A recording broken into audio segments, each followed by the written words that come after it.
एक जाति है, उसमें हम और जो संकीर्ण दायरे में भेद दृष्टि लाते हैं, और जितने हम अपने आप को संकीर्ण बनाते जाएंगे उतने ही हमारे मन और बुद्धि जो हैं कुत्सित होते चले जाएंगे। हमको चाहिए कि हम उस विराट में, वो परमात्मा जो है, सार्वभौम अस्तित्व में परमात्मा ही परमात्मा है, उसके अतिरिक्त कुछ नहीं है, उसी का हम एक अंश हैं। अर्थात सम कनाडा परिवार हो, यूएस परिवार हो, यूके परिवार हो, ये टुकड़ों में विभाजन की जरूरत नहीं है। हम सब उस परमात्मा के हैं जो सार्वभौम सत्ता का स्वामी है, मालिक है, और संपूर्ण विश्व ब्रह्मांड उसी में समाये हुए हैं। संपूर्ण विश्व ब्रह्मांड में वो स्वयं समाया हुआ है। जब तक हम उसको परमात्मा को अपने से दूर मान रहे हैं, अलग मान रहे हैं, वो हमारी जो मान्यता है उसके कारण वो परमात्मा हमसे दूर हो रहा है, मजबूरी है उसकी। वो एक पौराणिक गाथा आती है कि जिस समय महाभारत का एक बड़ा काला दिवस हम कहेंगे, तो जिस समय द्रौपदी को निवस्त करने की कुचेष्टा की जा रही थी, उस समय द्रौपदी ने पहले तो अपने बुजुर्गों की ओर देखा, बड़ीलों की ओर देखा, परंतु सब सिर झुकाए बैठे थे। कहना नहीं होगा, उसमें भीष्म पितामह भी थे। जबकि भीष्म पितामह महाभारत काल के एक सबसे श्रेष्ठ व्यक्ति माने जाते थे। श्रेष्ठ व्यक्तियों में अग्रगण्य उनकी गिनती होती थी। वो व्यक्ति देख रहा है कि उसके सामने उसकी पुत्र वधू का, वैसे तो किसी भी नारी का इस प्रकार का अपमान किसी को भी सहन नहीं करना चाहिए, परंतु भीष्म, द्रोण, ये सब महापुरुष सब के रहते हुए ये सब दुष्कर्म हो रहा था। द्रौपदी ने जब देखा कि कहीं से भी किसी प्रकार से भी कोई रक्षा के लिए तत्पर नहीं है, उसके जो बलशाली भीम, अर्जुन जैसे पति, वो भी उसकी रक्षा करने में अपने आप को असमर्थ पा रहे हैं। उसने पहले अपने बल से अपनी लाज बचाने के लिए चेष्टा की, परंतु उसमें भी वो असफल रही। फिर उसने परमात्मा को पुकारा, परंतु परमात्मा को द्वारकावासिन कह के पुकारा, हे द्वारकावासिन। तो परमात्मा तो वहाँ उपस्थित थे, परंतु उसकी जो मान्यता रही कि हे द्वारकावासिन, तो परमात्मा को द्वारका से आना पड़ा। तो परमात्मा जो है उपद्रष्टा अनुमंता च भर्ता भोक्ता महेश्वर, वो उपद्रष्टा है, सबका साक्षी है, सबको सब देख रहा है। हमारी जितनी भी गतिविधियां हैं, हम जो भी कार्य कर रहे हैं, उसको वो परमात्मा देख रहा है। वो अनुमंता है। अगर हम कहते हैं कि परमात्मा नहीं है, तो परमात्मा ये प्रमाण नहीं देते कि हम हैं। इस प्रकार का उसको प्रमाण देने की जरूरत नहीं है। कोई कहता है कि हम भगवान को नहीं मानते, अच्छी बात है, मत मानो। तुम्हारे मानने और न मानने से क्या फर्क पड़ जाएगा?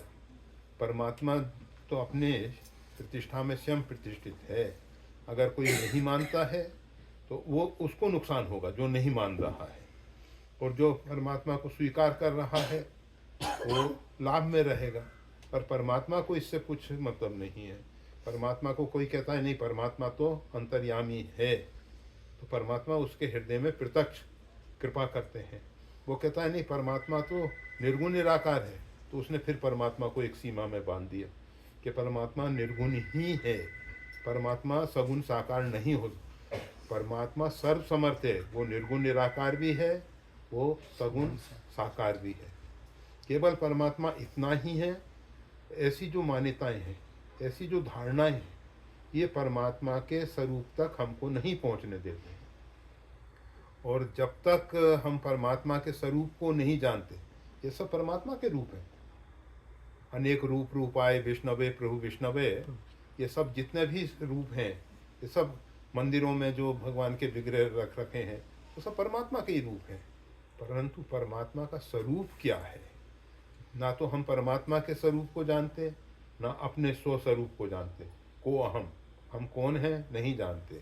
हम परमात्मा कौन है उसको भी नहीं जानते। परमात्मा का स्वरूप क्या है हमने जैसा सुन रखा है, बस हमारे दिल दिमाग में भर दिया गया है कि परमात्मा सब जगह परिपूर्ण है। हम इस बात को दोहराने लगते हैं। परंतु कहीं एकांत में जा रहे हैं तो हमारे साथ अगर कुत्ता है तो उसका हमको बल है कि हमारे साथ कोई है। परंतु अगर अंदर से परमात्मा का बल नहीं है कि परमात्मा हमारे साथ में है, क्योंकि वो ऊपर की धारणा, लादा हुआ ज्ञान ज्ञान नहीं होता है, वो एक केवल बोझ है। जैसे गधे के ऊपर कीमती रत्नों को लाद दिया है, तो इसी प्रकार से हम सब केवल ज्ञान के बोझ को ढो रहे हैं। हम अंदर से जो बोध होना चाहिए, ज्ञान होना चाहिए, उसको अभी तक नहीं पा सके हैं। ये जो महापुरुष हुए हैं उन्होंने सर्वप्रथम उस परम सत्य को अपने जीवन में प्रकट किया, साक्षात्कार किया, उसको पाया। उसके उपरांत अगर प्रकृति को लगा कि ऐसे महापुरुषों के द्वारा समाज का किसी प्रकार से हित होना चाहिए, तो उन्होंने कुछ बोला, सही जिज्ञासुओं के लिए बोला, अन्यथा वो अपने आप में महामौन रहे।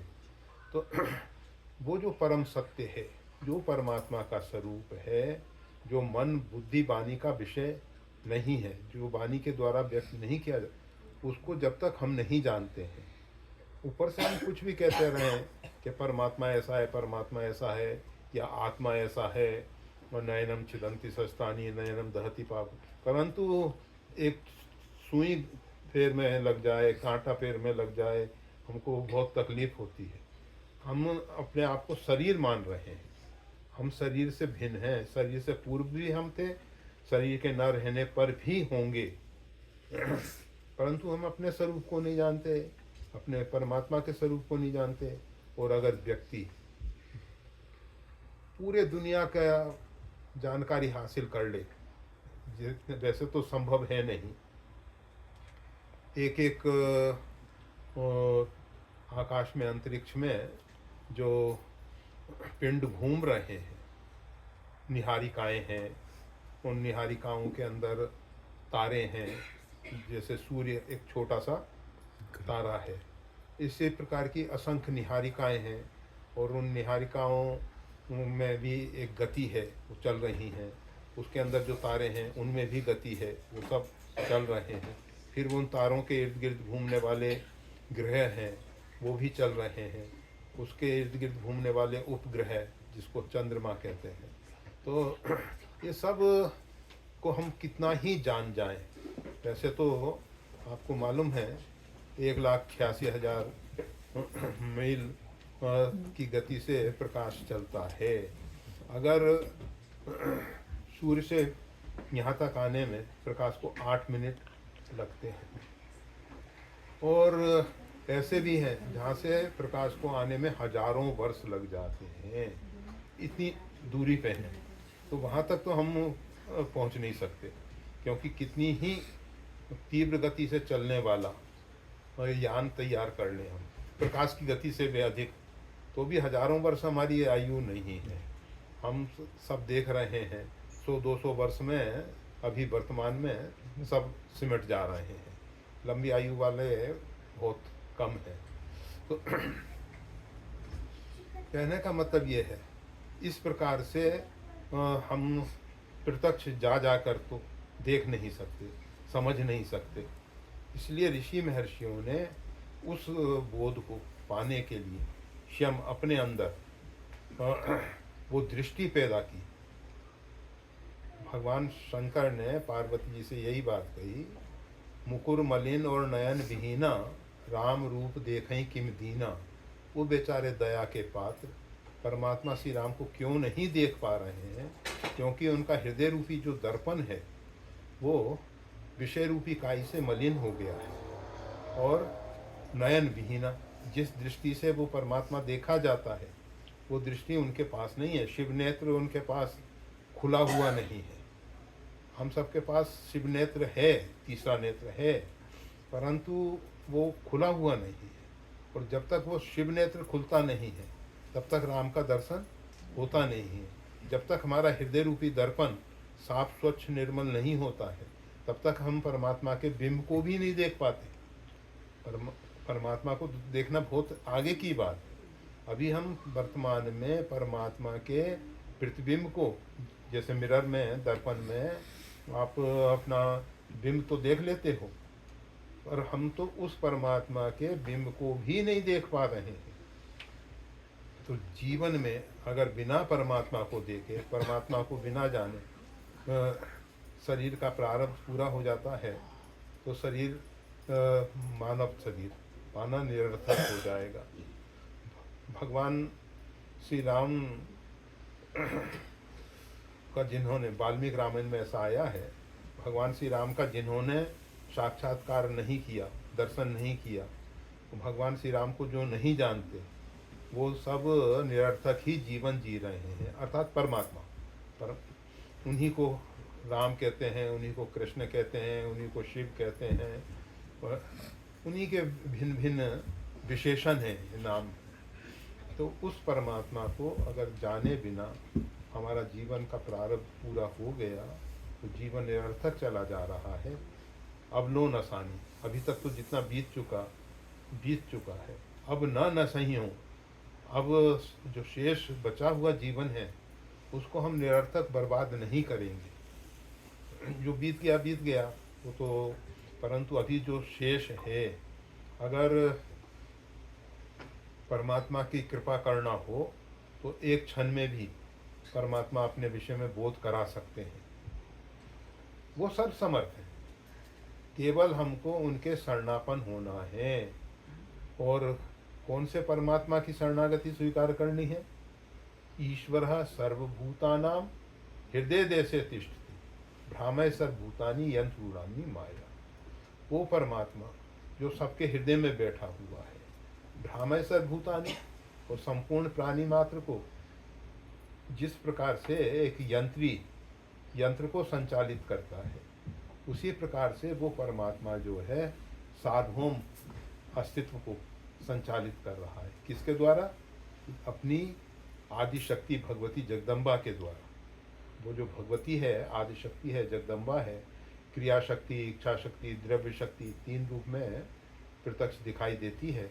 कोई भी इच्छा, बुद्धि का जितना भी कार्यकलाप है वो सब इच्छा शक्ति, जिसको हम सब सरस्वती कहते हैं। दूसरा उसका स्वरूप है द्रव्य शक्ति, जिसको हम लक्ष्मी कहते हैं।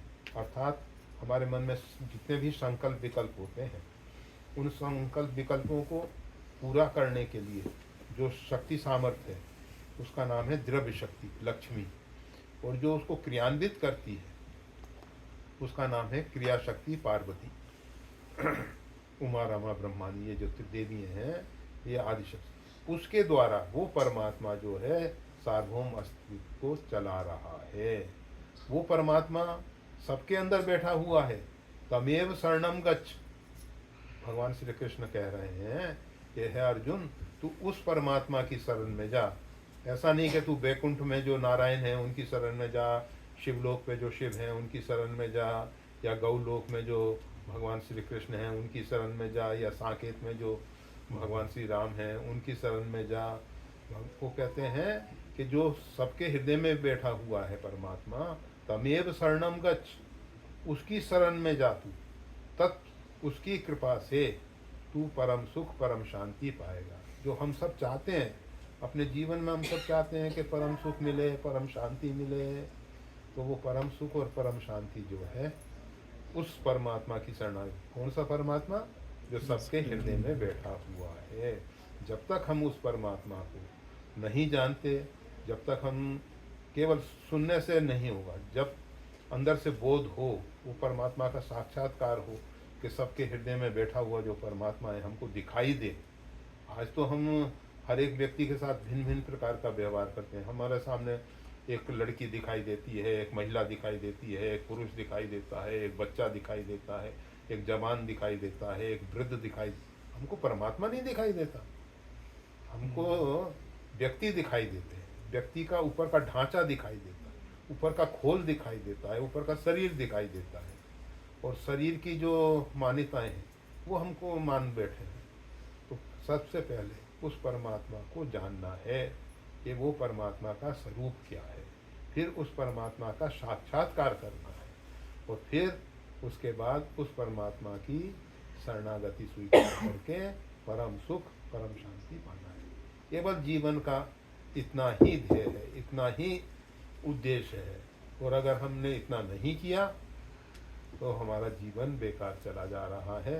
इतना तो समय बीत चुका है और समय तो रुकता नहीं है, घड़ी बराबर चलती रहती है, सुइयाँ चलती रहती हैं, और अगर घड़ी चल नहीं रही है, समय नहीं चल रहा है, तो घड़ी बेकार है, फेंक दो उसको, सेल बदल दो उसके, जो भी उसमें बैटरी वगैरह है। तो समय अनवरत चल रहा है, बीतता चला जा रहा है, और इस समय को बर्बाद नहीं करना है, क्योंकि हम दुनिया की पूरी संपत्ति दे के भी चाहे कि समय वापस आ जाए, वो संभव नहीं है। समय सबसे अधिक मूल्यवान है, सबसे अधिक मूल्य किसका है? समय का है। तो वो समय को व्यर्थ नहीं गंवाना है, एक क्षण भी निरर्थक नहीं जाना चाहिए। बस जिस भी प्रकार से हो सके अपने के जीवन का जो परम ध्येय लक्ष्य है, परमात्मा को जानना, परमात्मा का साक्षात्कार, और परमात्मा के साक्षात्कार के बाद परमात्मा की शरणागति। पहले भी शरणागति हो सकती है, परंतु बिना जाने परमात्मा की शरणागति कच्ची है, परिपक्व नहीं है। सिरा गुरुदेव